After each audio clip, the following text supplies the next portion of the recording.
And welcome, everybody. Thank you so much for coming. Connie's going to go ahead and get us started. Thank you, everyone. We're so glad to have you here today. It's great to have everyone here today, and I want to welcome you to our inaugural LSS Live. We appreciate your coming along with us to test out this way of communicating with everyone. And I am just so grateful to be able to be here today with Mohammad and Omid. And we are going to get started with them because I know they're actually who you're here who you've joined to hear in a moment. But just wanted again to welcome you. I'm Connie Phillips. I'm the president and CEO here at Lutheran Social Services, and I've been doing this work now for getting closer to 7 years than 6 years now, and certainly have seen so much change and growth in the work of Lutheran Social Services just over these last few years. And as I have been telling people in my come and see remarks over this last few months, I don't think there's ever been a time when this work was more important. You know, the pandemic and everything that's happened with the world events, it just ends up seeming like it's happening on our, that we have a front row seat and have a responsibility to respond. And as I challenge people when I do our come and see tours, I ask the question, who cares for these? Who cares for the people that are struggling right now, that are being left out of the recovery through the pandemic, that are desperate to find safety in new homes, who are feeling just so feeling like they're at the wrong end of the gap that's occurring between those who are really excelling right now and those who are not, and who cares for them. And it has to be us. It has to be each one of us bringing what we have to be able to respond and to create welcome, create safety, create strength for those that are in need right now. So because of that, I'm glad that you're here to learn more about what we're doing here at Lutheran Social Services. And I'm going to let Mohammed here get settled. Looks like he changed rooms. Yes, we changed the room, so it's much better. Much better, good. Yeah. Okay. So we'll let them get settled, and then I am delighted to be able to introduce Mohammed. Mohammed is working with us as an interpreter, and I will ask him to introduce himself first. He's going to be actually translating for us then as we talk with Omid. So Mohammed, if you could just introduce yourself, and then I'll ask Mohammed to introduce, and then ask Omid to introduce himself. Yes. So, hi everyone. My name is Mohammad. Last name is Ahmadi. I'm here in United States from last 7 years, and it's been almost it's going to actually to the 6th years working with the Lutheran Social Services Southwest Tucson. I started as an interpreter, then become case aide. Now I'm working as a case manager. I'm also Omid's case manager, and I'm glad to be here with you all today and interpreting for Omid. Thank you, Mohammed. And can you ask Omid to introduce himself? میشه خودتون رو معرفی کنه. امید هستم من در تاریخ 20 می در ایالات متحده آمدم و خوش هستم که حالا همراه شما هستم. So my name is Mohammad Omid. I arrived to the United States on May 20th of 2021, and I'm so glad to be a part of this webinar, to join this webinar with you all. And today I'm so glad. It's my pleasure being here. Yeah. And Omid, where are you from, and who did you come here with? شما از کجا هستین و همراه کی شما ایالات متحده آمریکا آمدید؟ من از افغانستان هستم و من همراه خانواده‌ایم که خانمم، 2 فرزندم و مادرم که همراه می باشم. من در ایالات متحده. Originally, I'm back from Afghanistan, and I came with my mom and my wife and 2 daughters here. Yeah. Wonderful. So you've been in Tucson then since May of 2021, you said? شما در توسان از ماه می 2021 بودین؟ بله. Yes. What was it like to arrive at the airport? وقتی که شما در میدان هوایی توسان که رسیدین چه قسم بود؟ یعنی چه قسم براتون معلوم شد یک جای؟ چیزی که من انتظارش نداشتم، اول از اینکه شخص اولی که ملاقات کردم آقای احمدی بودن و در اون زمان آقای کریستیان و جمع کسایی که از ایالات آریزونا آمده بودن برای خوش آمدی ما، که مرا واقعیت یک نوع غافل گیر کردن و من بسیار بر من احساس خوشی دادن و من از تمام تک تک از اونا تشکر میکنم و که به خاطر خوش آمدی من تا میدان آمده بودم. When I arrived first to the Tucson airport, the first people or persons I met, which was he was mentioning my name, Mr. Ahmadi, and his case manager was Christian Herwa. So I met Christian Herwa and Mohammad Ahmadi with Iskashita volunteers. They were at the airport. They welcomed me. They surprised me, actually. I was so surprised and I was so glad that there was people waiting for me and welcomed me. That was so nice. That is great. And how was the first month of your living here? How did it go? ماه اول زندگیتان چه قسم سپری شد؟ چطور گذشت اولی که ماه اولتان؟ ماه اولی که آمدم درست است یک جایی که وقتی که میری استرس های خودت داری، اما با وجود دفتر شما ما و تمام استرس های از ما فایده شد دیگه و با کمک شما من تانستم که همون چیزی را که میخواستم تانستم پیدا کنم و بسیار خوشایند گذشت. Yeah, definitely when you go some places which is really new in your life and you have some stresses. So I had some stresses, but with the help of Lutheran Social Services, those stresses are all gone because they were working with me shoulder to shoulder and they helped me a lot and I stand by my own feet today. I'm so glad. Yeah. That's wonderful. How did the volunteers help? بسیار خوب میگه مردمایی که داوطلبانه همراه دفتر ما که برای خود معرفی شده بود اونا چه قسم همراه کمک کردن؟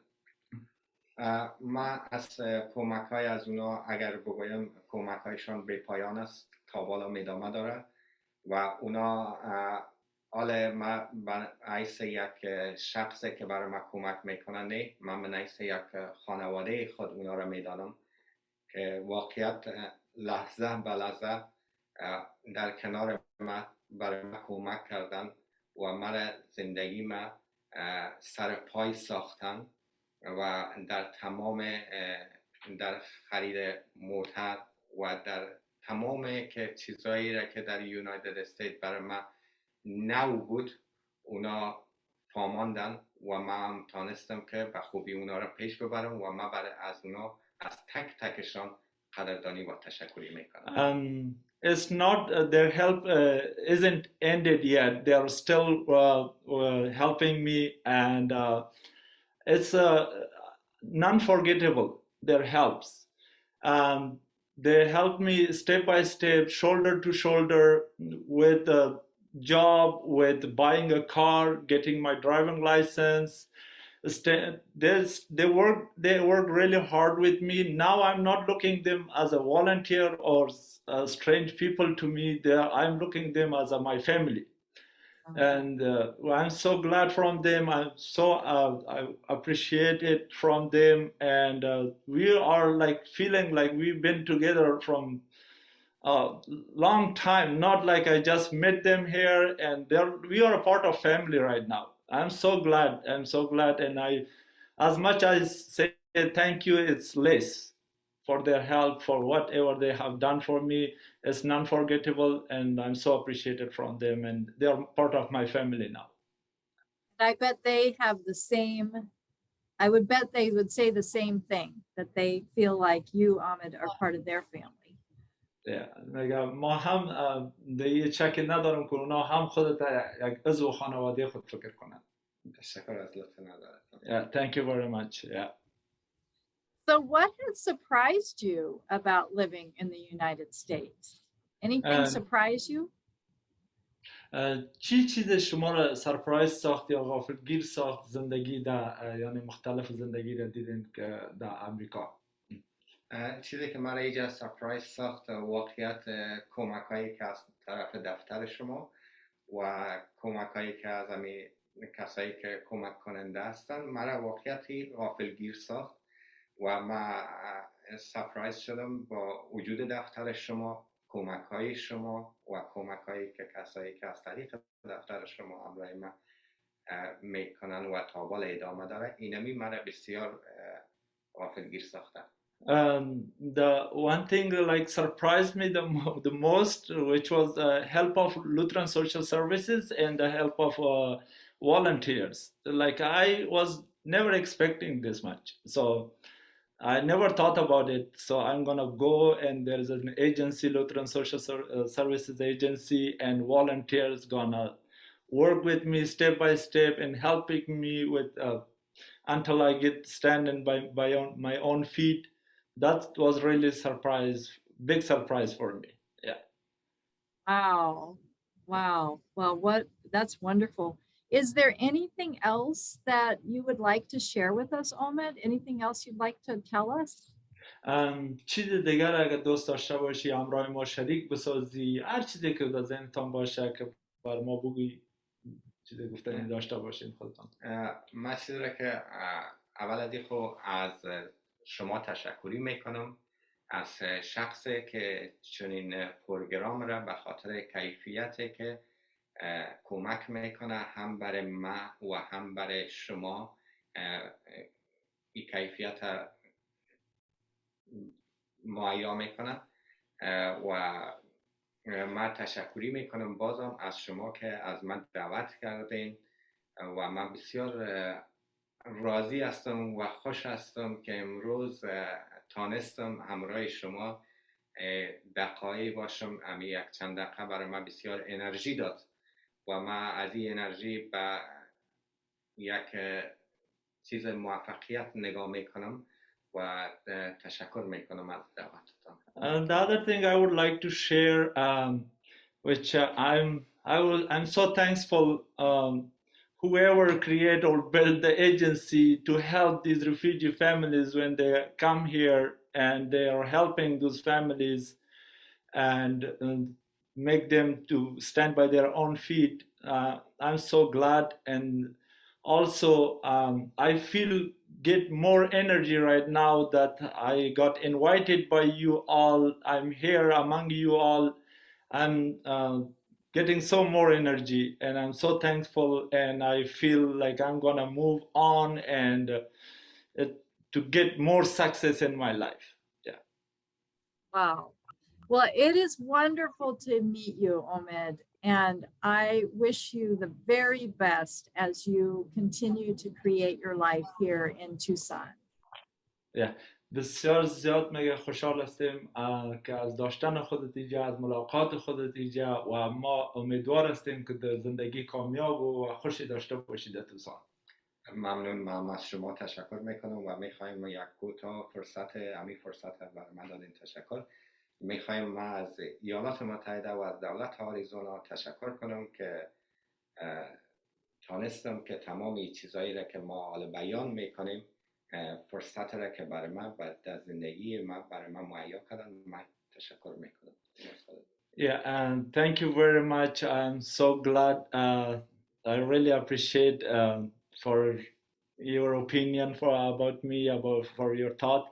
And also, I'm so thankful from the United States government and also from the state of Arizona that they have such a these kind of agencies and helping people and showing their way that they have their own life, no need for somebody else to just stand by their own feet. Thank you very much. Yeah.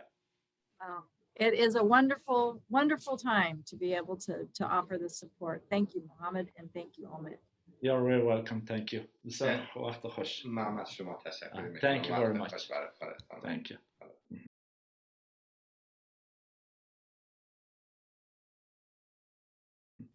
Well, I hope you all have enjoyed our visit with Mohammed and Omid.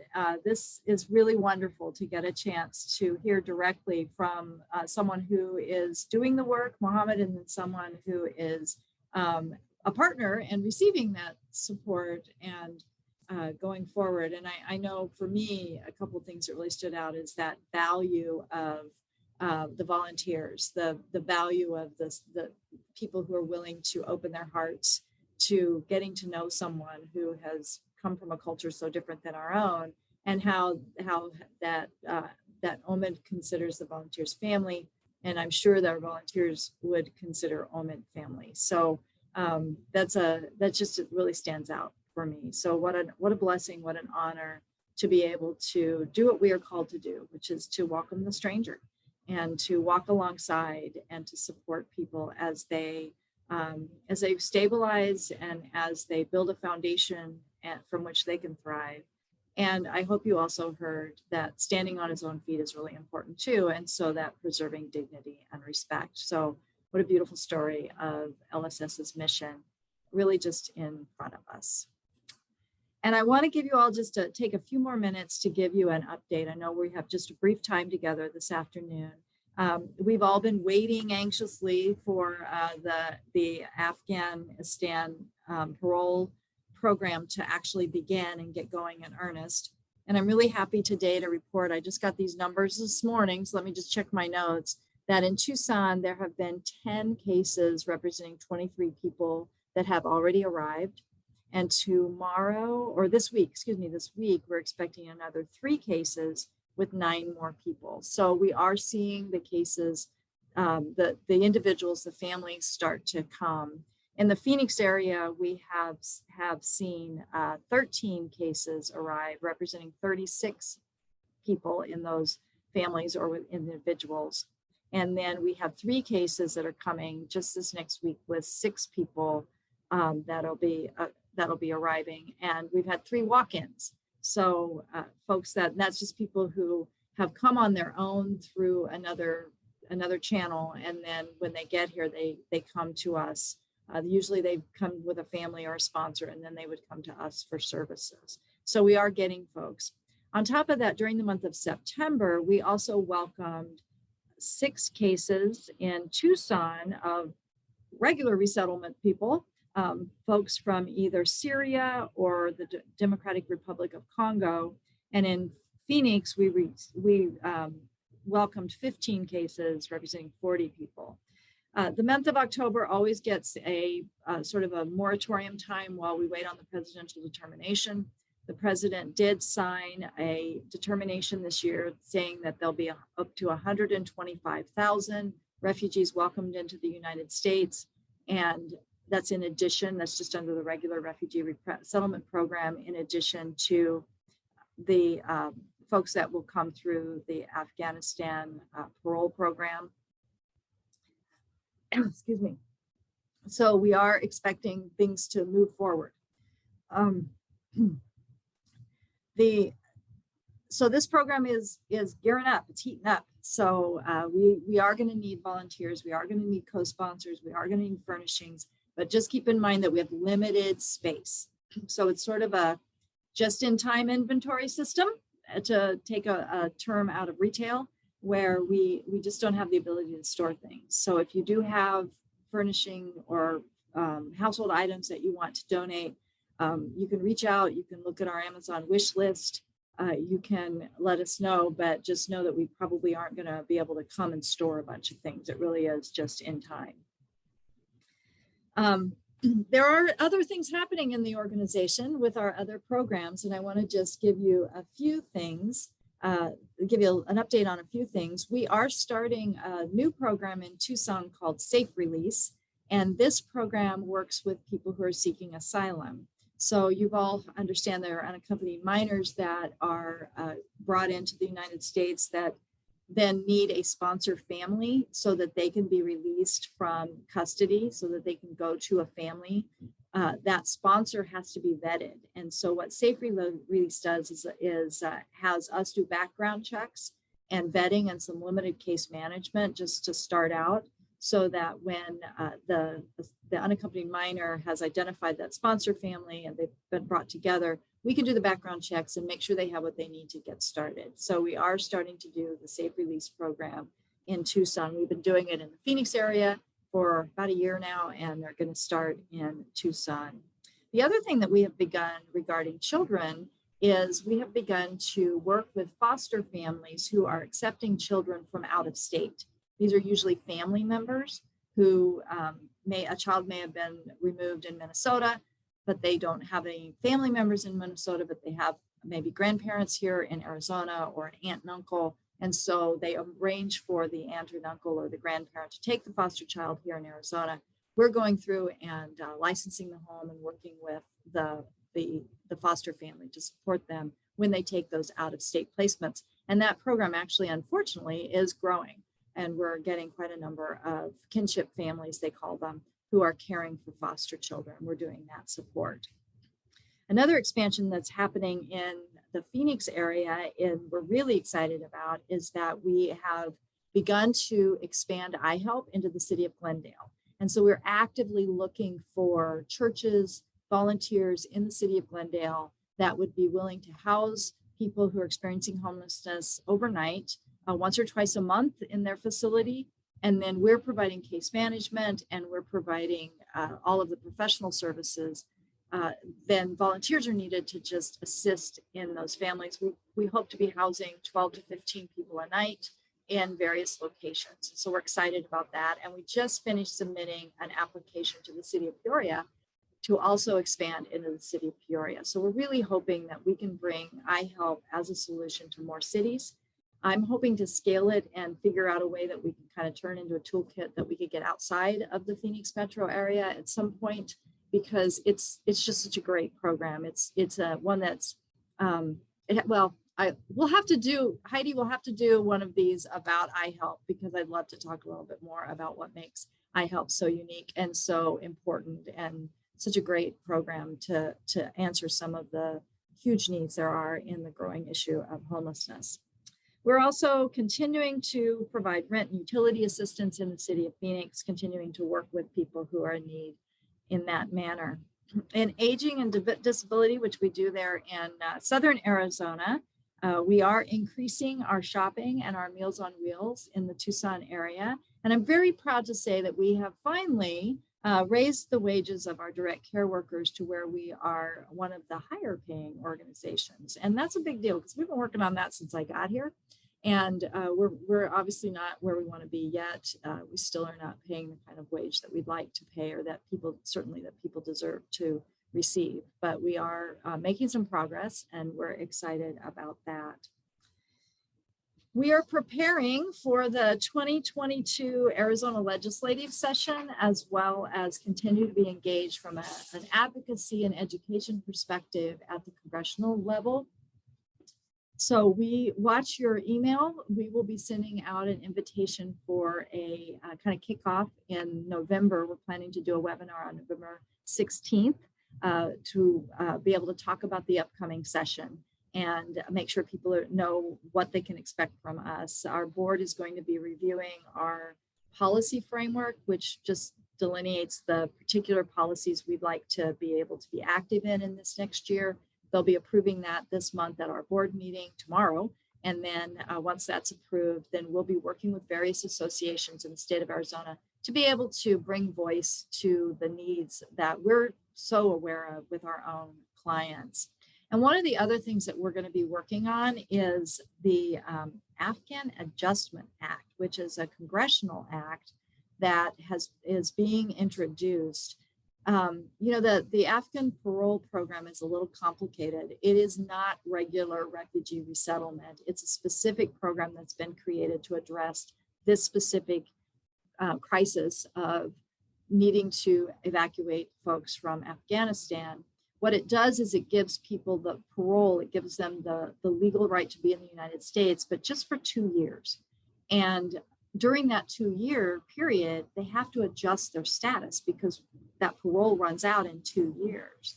And there are, this would be a whole other webinar, Heidi, about the complicated immigration system, but it's not very easy. And you have to apply then for an adjusted status to get permanent residence in the United States through a different program. So it could be the asylum, seeking asylum, asking for asylum. Many of them will meet qualifications for special immigrant visas, but many will not. So then there are 3 or 4 other avenues, but all of those generally take years to accomplish, so cannot be done within 2 years. So the Afghan Adjustment Act would create a specific pathway for permanent residence for people who come in under the Afghan parole program. So if you're interested in that and we want more information, we're happy to follow up with you. Send us an email in the chat or follow up afterwards, but let us know. We'd love to get you more information about that, but that's going to be really important for this group of people that's just coming. And with that, again, I want to thank you. I'll turn it back to Heidi, but I just want to thank you so much for taking your time to be part of this. We're going to be doing it again in the future, and let us know what you thought. This has been really fun. I so enjoyed meeting Mohammad and Omid, and it's been great, even though I can't see you, to know that you're out there and continue to be partners with us in this work. There's a lot of injustice. There's a lot of tragedy. There's a lot of crisis, and there's a lot of pain. And we can do something about it when we work together. We can address the injustice. We can raise our voices. We can welcome the stranger. We can feed the hungry. We can house the naked, clothe the naked, and house the children. We can do these things if we do them together. So I just want to end my part by, saying I'm very grateful for you. I'm very grateful for God's leadership as we do this work, and I'm just so blessed to be a part of it. Heidi. Thank you, Connie, and thank you everyone so much for joining us today. It was great to see so many familiar names on the webinar today, and it was such a pleasure to have Mohammad and Omid share about their experience here. So we'll get this recording out to you soon. Feel free to share it with people that you think would enjoy it, and I know I'll be watching it again. I loved hearing from Omid about his experience. So thank you again so much, and we'll be hosting another one of these next quarter, so be on the lookout for that. Have a great rest of your week. Thank you, everyone. Bye.